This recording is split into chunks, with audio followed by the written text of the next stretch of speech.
welcome to Entrepreneur State of Mind. I'm your host, Dr. Dale Caldwell, and I have two incredible international celebrities. I'll call them celebrities. Chris and Jennifer Atkins of the Group of Nations Publications. How are you both? How are you doing today? Doing great, thank you. Very good. Good morning to you. Good morning. Good morning. And so Jennifer and Chris, we're going to find a little bit about their background. I've had a chance to work with them. There's a Group of Nations virtual summit coming up we're going to learn a lot about that will be a truly global summit, really talking about some issues of concern to the world, but also the Group of Nations publication. I've had the honor of having a couple articles in that, and we'll talk about that as well. But I always want to begin with Jennifer and Chris. Where did you both grow up, and where did you go to high school? I know you're international in background. So I grew up just outside of London, a place called Essex, and I lived in Loughton in Essex. Okay. And I went to West Hatch High School there, and then actually left high school and went to catering college in London. Trained to be a chef. Oh, really? Wow. Yeah, so I did that for 3 years, and then I worked in the Connaught Hotel in London for another 3 years, and moved around a few places, and then gave it up. Couldn't stand it. Too many long hours. Wow. Wow. And then I was an avid golfer, so I started playing golf, assistant golf pro. Oh, wow. And did that for a couple of years, and wasn't going to make it on the tour, which was my dream. But then I fell into advertising and started working on my first project, which was the '93 Ryder Cup magazine. So, oh, really? That's where it all started. So we'll pick it up there. And Jennifer, what about you? Where did you grow up and go to school? So I actually was born and raised in Birmingham, and I wanted to be in television. I've been a television producer and a production manager my entire career, and so that's what I wanted to do. And then I just didn't really have any avenues to get in there, so I kind of put the dream aside for a little bit, and then went to college and saw that they had a media course and thought, oh, I'll just take it for fun. Wow. And that's kind of how I started my passion and my drive. Excellent. And where did you go to college? Where did you go to college?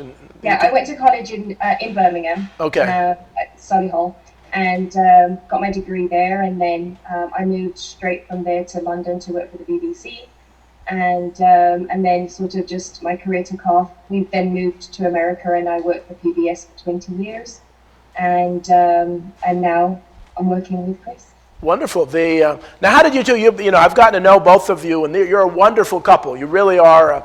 I love the way you play off each other, and you support each other, and you grow together. How do you folks meet? Well, when I was chefing, when I was in the chefing industry, the pastry chef was Jennifer's sister. Oh, wow. Valerie.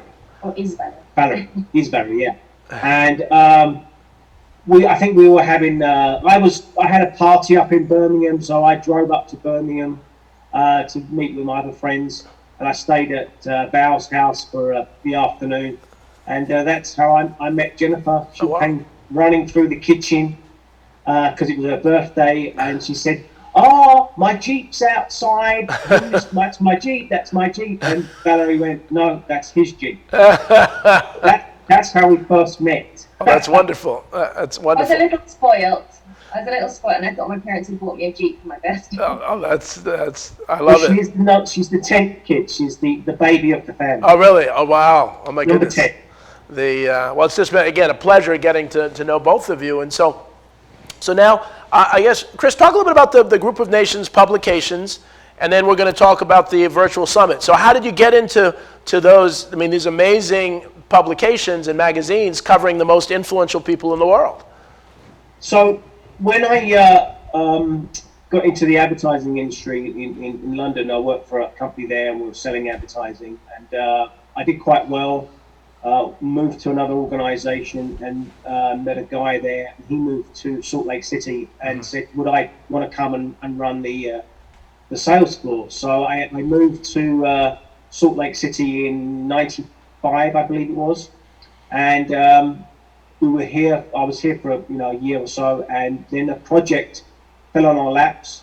saying, would we want to do a publication for the 1997 G7 summit that was in Denver, Colorado under the Clinton administration. Wow. So the owner came to me and said, what do you think about that? I said, well, G7, it's huge, it's massive. So we did some research. There had never been a magazine published before. Amazing. So we decided to start with it, and we worked with the host committee to produce the first ever G7, and we've carried it on ever since. I left the company and I just carried it on. Wow, and so the G7, the G20, what other groups do you cover? So I've done G7, now obviously G8. I went to G8 and then back to G7, sorry. Okay. And then we did G20. We've done the B20, which is the business arm of the G20, and I've also done APEC as well. And so for the audience, these are the largest countries in the world, the leaders of the largest countries in the world. And so how hard is it to get information about them to do this publication? I'm sure it's, in some ways it can be a nightmare. Yeah. I mean, it depends. I mean, some organizations or some host committees and countries are very open to working with you, and some are not. So, it's tricky each year when you try and work with them. But it has its moments, but overall it's good. I mean, we're independent, and sometimes we get official status, sometimes we get authorized status, but it depends on the country really. But overall, I have a great editor-in-chief out of Washington DC, Anna Roll. She has a magazine called Diplomatic Courier, and so she helps and coordinate a lot of the great content. But no, it is interesting. But overall, it's been great. Met some very, very influential people around summits that I've been. Well, you really have the entrepreneur state of mind. I mean, this is such an entrepreneurial endeavor, and Jennifer has this entrepreneur state of mind as well. So, Jennifer, before we talk a little more in detail, I want to hear about your career in TV. And so, as you said, you've been behind the scenes most of the time, but you've produced a lot of shows. Right. It's very unusual for me to be in front of the camera, actually. It's very rare. I very rarely do it. I worked as a production manager for a long time in my career, working on literally hundreds of shows, from music shows to documentaries to studio-based productions. And it's just really run the gamut, promotional pieces and so on. So as the production manager for our local PBS station, I was actually in charge of the entire production schedule as well, and all of the production staff, and really worked with alongside the producers to ensure that their projects went through everything that they needed to have happen in order for us to deliver the projects on time, and simultaneous projects on time going through the system. So it was, I could be working on 30 plus projects simultaneously. It was quite a lot. And when I say that, I mean some would be long form documentaries, some would be studio shows, some would be interstitials and things like that. But it wouldn't be unusual for me to be managing that number of productions. And then sort of felt like I'd reached my pinnacle there and was looking to advance my career, and then came out and decided to freelance as a producer. Nice. And since then I have had just a wonderful time and some amazing opportunities with some really great companies, and I have actually just most recently been producing a Sunday morning gospel music series. Oh wow. BYU TV. I've produced 3 seasons so far. We've had absolutely amazing artists, Amy Grant, Michael W. Smith. We've had Yolanda Adams, just some really Travis Green, just some really wonderful people on, and the show has been a real blessing for what it's done really for us and other people. And we've just got season 4, so that's great. Well, I'd love to talk to you about that, because something, and I've not told my audience, because it's actually the first show I've done it. So August 1st, I actually became pastor of Covenant United Methodist Church in Plainfield, New Jersey. So I'm a pastor now, in addition to the million other things that I do. And so we're trying to, it's a predominantly African-American church, and really bring more gospel, more kind of spiritual music. So I'd love to talk to you about that, because music is such a powerful tool to grow the church and grow people of faith. So that's wonderful. The other thing is I always like to ask. What you say? Oh, I was just say, music has such an amazing healing power, and it's an interfaith production. So we have people from all Christian denominations, but we really are open to having people from all faiths come onto the show. Wonderful. So it's very inclusive. Yeah, and that's it really is fantastic, and so many folks in Christian and Jewish and Muslim and are entrepreneurs. You have to be entrepreneurs. They have that entrepreneurial state of mind. I asked this question I've always been curious about, and why is it that English actors do the American accent so well? It's incredible. I mean, half of the actors on TV that are famous are English. I have to ask this. I don't know if this question's ever been asked before, but it's incredible. I mean, from Idris Elba to all these folks that you would never know. Is our language so basic that you guys can do it so easily? Why is that? Tell me that. Don't ask us to do it. They have obviously got good voice talent coaches. I don't know. They're just. Some people just are good at accents and talented, but no. My American accent's horrendous. So all right, so let's talk about this virtual summit, then we're going to take a break in a minute. We're going to begin talking about this, a commercial break. And so you're putting on this virtual summit, the first of its kind. And what prompted you to begin to think about doing this summit, and what's it all about? Well. Obviously, I've been doing the magazines for, actually this year's the 25th anniversary for publishing the G7 publication, Global Briefing Report. But a few years ago, actually before COVID hit, I was thinking about how we can actually take the business to another level. Right. Publication's great. I mean, it's fantastic, but and the reason, again, why we brought the publications out was to engage people that weren't inside the bubble of the summits. Right. Because obviously the summits are very limited to the very high-end business CEOs and government officials. I mean, to get into them, it's difficult. The big wigs. Now, Chris, I'm going to ask you to hold that thought, because we're going to break for a commercial. I want the audience to know we're going to come back and hear about this incredible virtual summit. So we're going to take about a 2-minute break, and then we'll pick it up right there.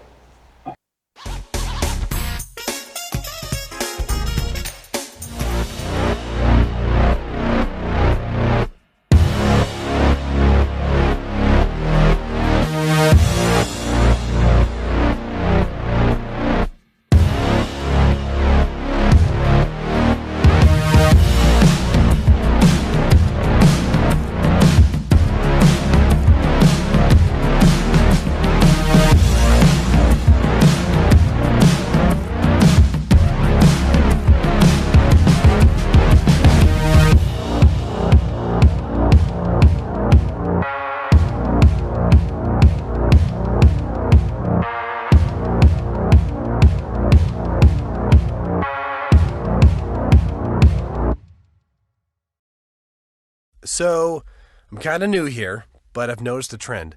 My human does this funny thing where she goes around and gets all my toys, and then she hides them in that basket by the door. But it's always the same basket, and it's always in the same place.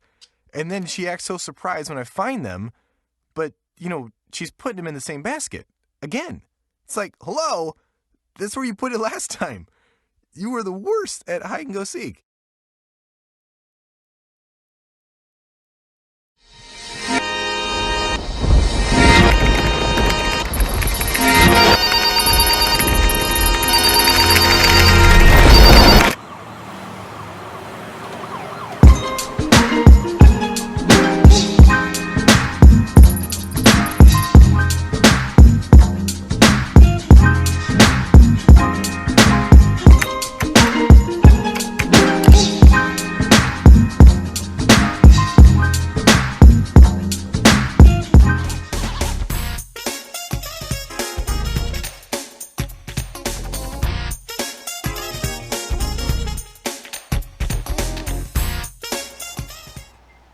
Welcome back to Entrepreneur State of Mind. I'm your host, Dr. Dale Caldwell.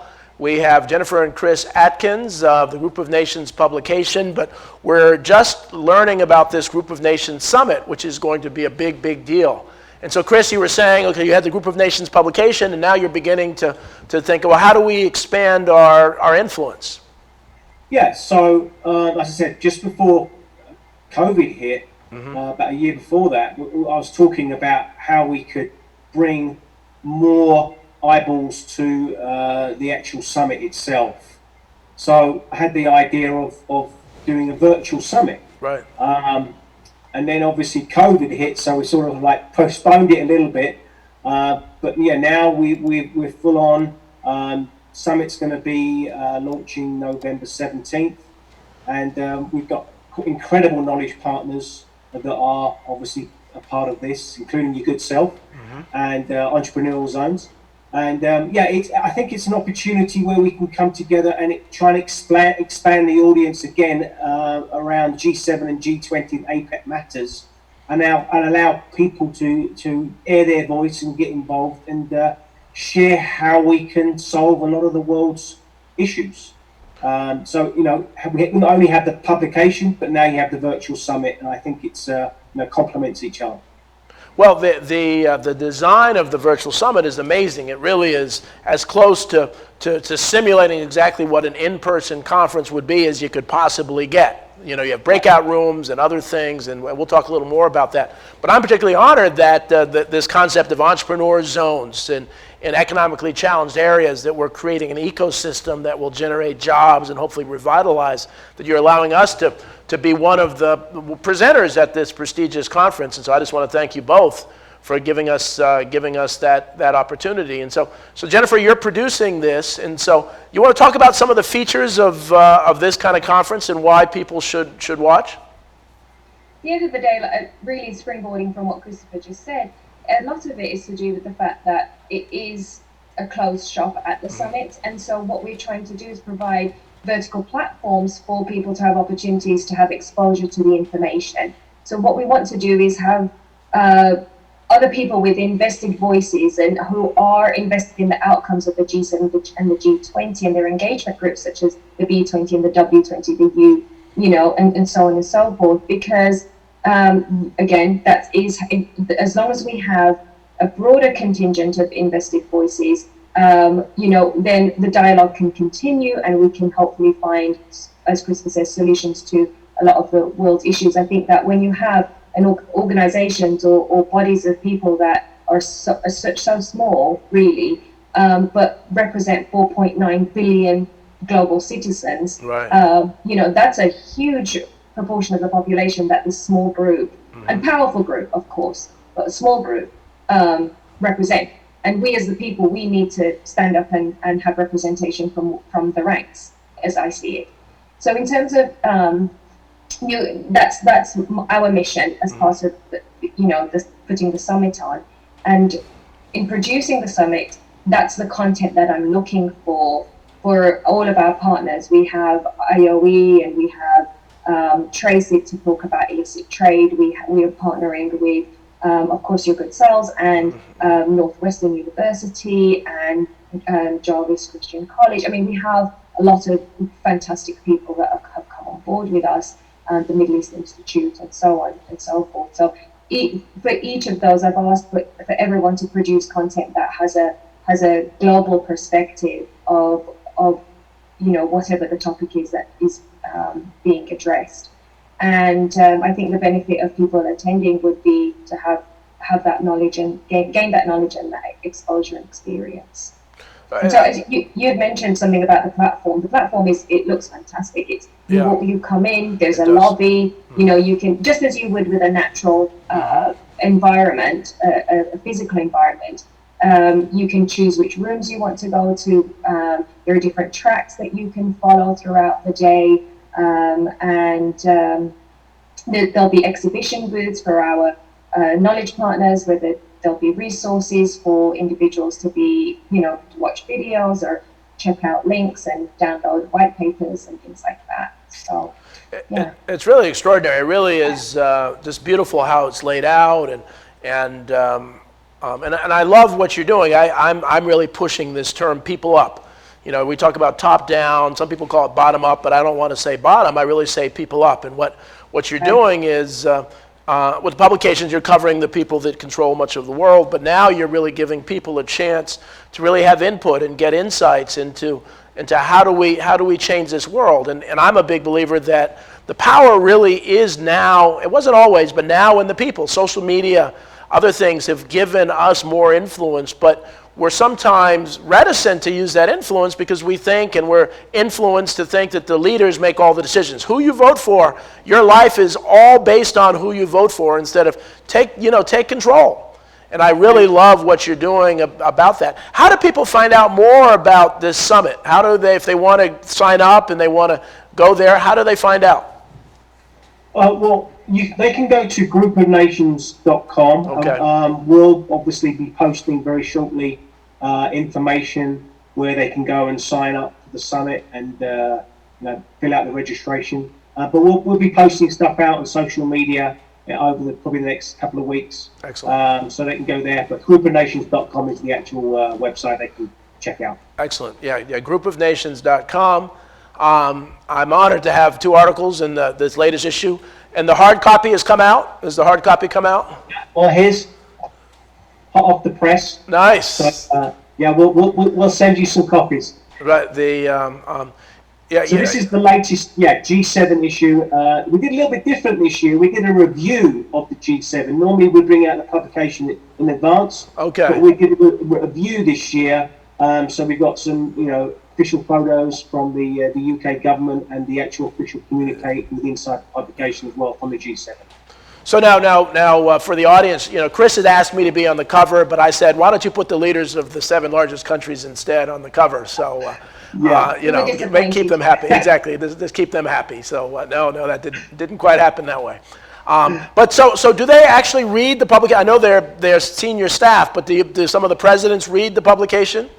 I have had a picture with myself and former Prime Minister David Cameron from the UK. Oh wow! Wow. Yes, I mean sometimes when we get authorization from the G7, they put it in the hotel rooms where the leaders are, and we've got. I mean, I've got some great photo galleries of some top execs and leaders reading. Christine Lagarde, for instance, she's had a copy of it, and wow. Jack Ma from Alibaba. Oh, really? He's had copies of it. Yeah. So no, it's getting out there. Yeah. And we also distribute. We've had distribution through the VIP lounges of Delta Airlines and private jet companies. So we try and obviously target the correct demographics that will want to read this publication. Well, and the quality for the audience. I mean, the quality is the quality you would expect for the most influential people. It really is, Chris and Jennifer, just a high quality magazine, from the pictures to how it's laid out to the paper and the hard copies. I've had a chance to see some of the older hard copies. So it is something to behold, and it's nice that magazines are still around. So I think people still like the hard copy. Mm-hmm. Obviously we're mindful about trees and the environment. Mm-hmm. So obviously we work with environmental printers as well in terms of obviously the paper quality and their Forest Stewardship Council that they deal with as well. So, but obviously it's now more leaning to more digital. Mm-hmm. I mean, you can get more vast audience with digital. But we still obviously print copies that we distribute to different outlets. Yeah. But the quality of your pictures too. I mean, the pixels and other things. I love the digital nature of the magazine, and no, it's really as I said, it's an honor to be part of that team. And so, as we go forward, what's next? This virtual summit's going to be really, really successful. The magazine is really, really successful. What's next in the plan for the two of you? Well, obviously, for this year we've got G20 coming out end of October, beginning of November. Then we're doing the APEC publication. That's going to obviously cover the APEC Summit in New Zealand. That's going to actually be a virtual event. Okay. For the APEC Summit. And then I've teamed up with NEPAD Business Foundation, which is the business arm of NEPAD out of Africa. Okay. Because Africa is another major component to the G7 and G20. But Africa don't really have true representation. I mean, African Union is there at the G7 and G20 sometimes. Right. But I think sometimes Africa gets left out, and it's a massive continent. It's absolutely booming. So we're doing a special G7, G20 NEPAD Business Foundation publication. And obviously we're doing the virtual summit, and then we'll start looking at 2022. Obviously Germany will be hosting the G7, Okay. and then Indonesia will be hosting the G20 next year. So we'll continue to plan for that year. Have you approached Davos or any of those other big events? No, Davos, they have their own big media they do? Okay. within house, and they do their own publication. But I mean, obviously we've had some of the CEOs that visit Davos, be part of what we do as well. And so for the audience, the business, what is it? The Business 20. What is that group? Who's part of just the 20 largest companies in the world, or what's that? What's the Business 20? Well, the Business 20 is basically it's the private sector aspect of it. Okay. So yes, there is large corporations that get involved because they want to obviously tell the governments what needs to be done from a business angle. Right. So they all come together again once a year. That started in 2010. Korea were hosting the G20, and they started the B20 back then. Wow. And that continued. And they come together, talk about business issues and what needs to be done and how business and government can work together. Wow. Trade and investment and health. So yeah, that's a really big summit, and they have a communique. Then they present their communique to the leaders. Okay. Well, But there's the W20, which is the women's 20. There's the S20. There's the T20. There's the C20. Wow. There's the U7, and so there's a lot of different engagement groups that are all under the umbrella of the G20. Well, it's amazing. I mean, I am just really so impressed with what the two of you are doing, and the connections to literally the most influential people in the world. And so, unfortunately, we're at the end of time. It goes very, very quickly. Jennifer and Chris, I just want to thank you so much for being on the show. Groupofnations.com, you can get information about the virtual summit and the magazine and the publication. So I want to thank you all for watching Entrepreneur State of Mind. Again, Jennifer and Chris, thank you so much. You're wonderful. And we will see you next week. Take care.